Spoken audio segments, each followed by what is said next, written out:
Monsieur Amadou Philippe de André, représentant donc du Bureau régional pour l'Afrique de l'Ouest et du Centre de l'ONUDC, Monsieur le directeur de cabinet, Monsieur le directeur général de la police nationale,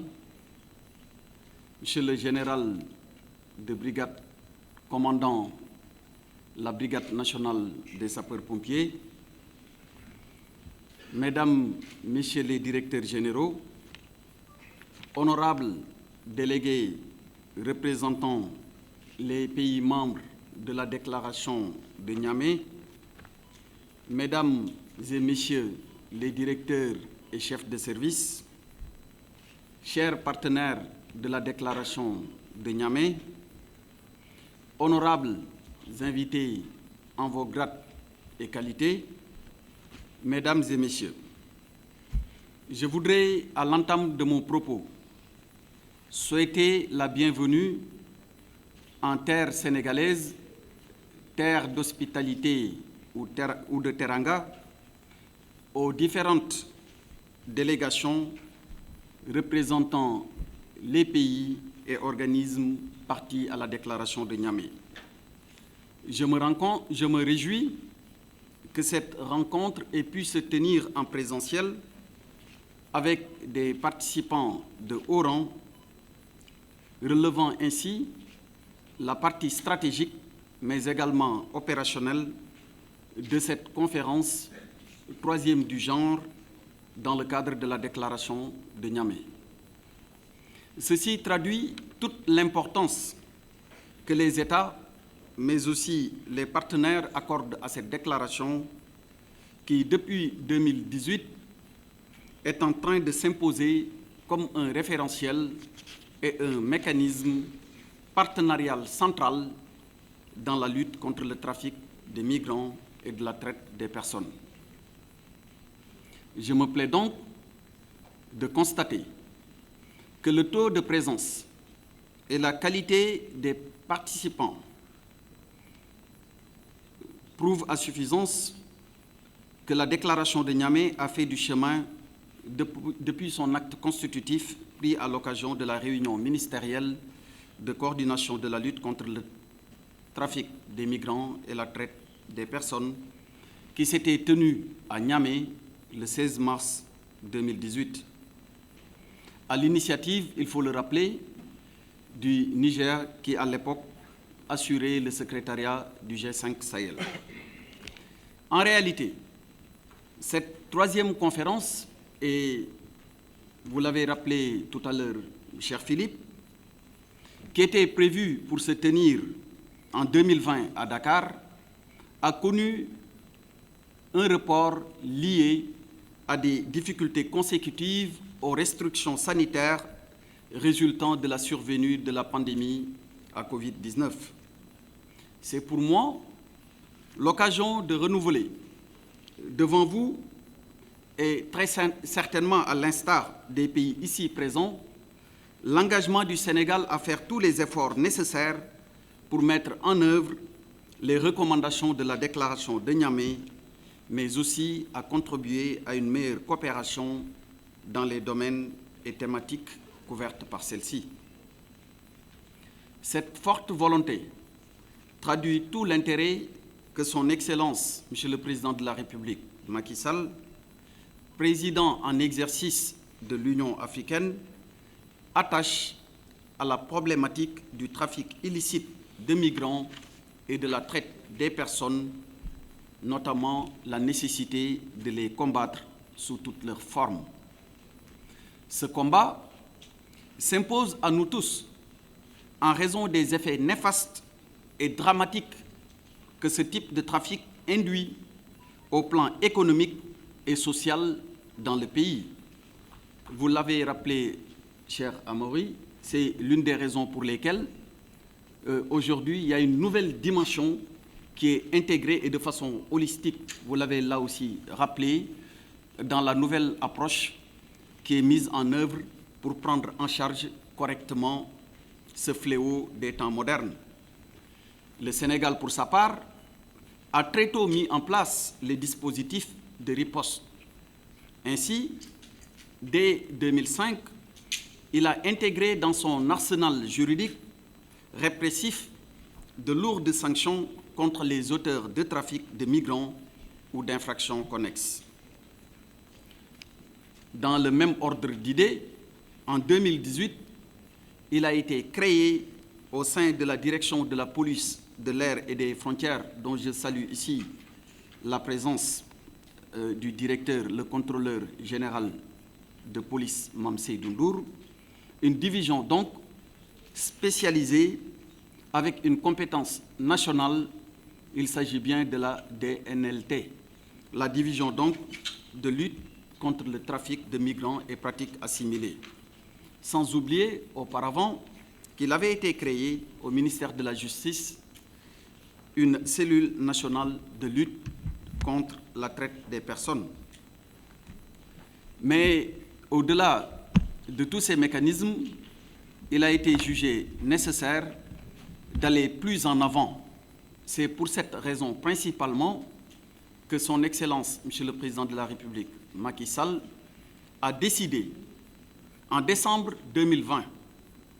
d'instituer au sein du ministère de l'Intérieur un comité interministériel de lutte contre l'immigration irrégulière, dit SILEC. Et c'est une structure regroupant des acteurs étatiques, mais aussi non étatiques, pour la coordination de la prise en charge inclusive de tous les aspects liés à la migration irrégulière dans ses dimensions transversales, préventives et communautaires. Toutes ces actions, il faut le rappeler, ont permis de limiter et de contrecarrer des tentatives de départ, voire de démanteler carrément des réseaux criminels de trafiquants ou de traite des personnes. Ces initiatives hardies du gouvernement sénégalais ont permis également de conduire avec succès des actions de coopération avec des pays partis à la déclaration de Niamey. Mesdames et Messieurs, cette troisième réunion régionale de haut cadre de sécurité intérieure, de défense et de justice de nos pays est une occasion pour faire le point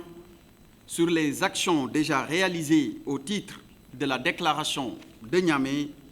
mais aussi certainement de se projeter sur les autres étapes. Il convient à cet égard de constater que la déclaration de Niamey, à travers son mécanisme de suivi institué lors de la première conférence des 18 et 19 juin 2018, en application du point 36 de la dite déclaration, est un instrument pertinent de prévention et de lutte contre le trafic de migrants et la traite des personnes, dans le sens où elle permet de faciliter la coordination et la coopération entre les États parties. Et il faut le dire, ce mécanisme permanent de suivi constitue à la fois un repère et un baromètre pour l'évaluation de nos stratégies et actions de lutte contre le trafic de migrants et la traite des personnes. La dernière rencontre des points focaux de ce mécanisme de suivi, tenue à Dakar du 7 au 9 décembre 2021, en prélude à la conférence d'aujourd'hui, est une illustration parfaite de cette vocation de la déclaration de Niamey à servir d'outil d'évaluation. Parce qu'il faut le dire, la déclaration est riche donc, de points qui ont pour ambition de prendre en charge correctement ce phénomène que nous connaissons depuis plusieurs décennies, mais à un moment,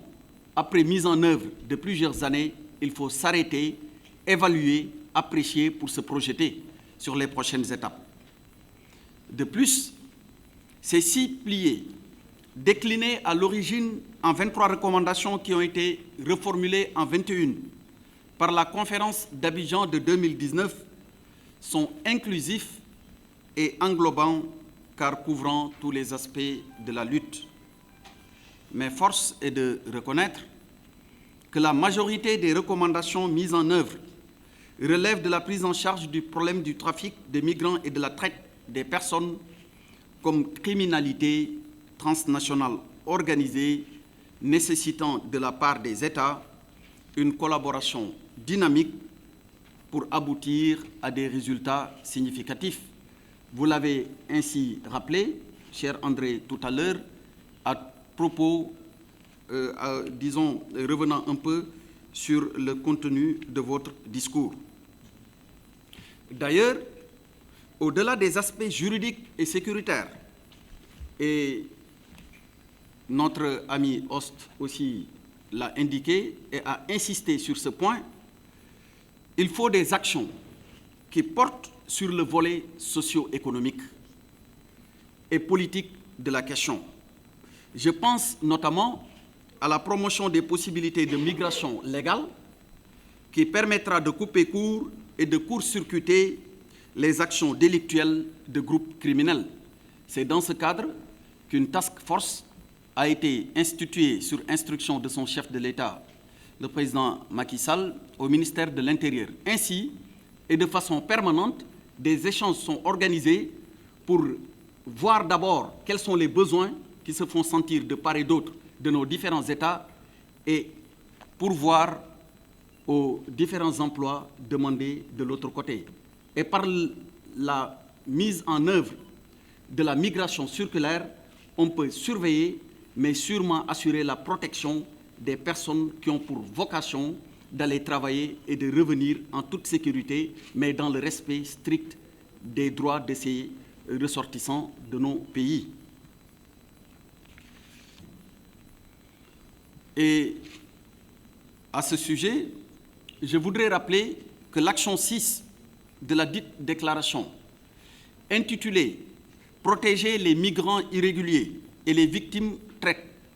de traite » et l'action 7, intitulée « Assurer le développement durable et la promotion d'une économie alternative pour la maîtrise des flux migratoires »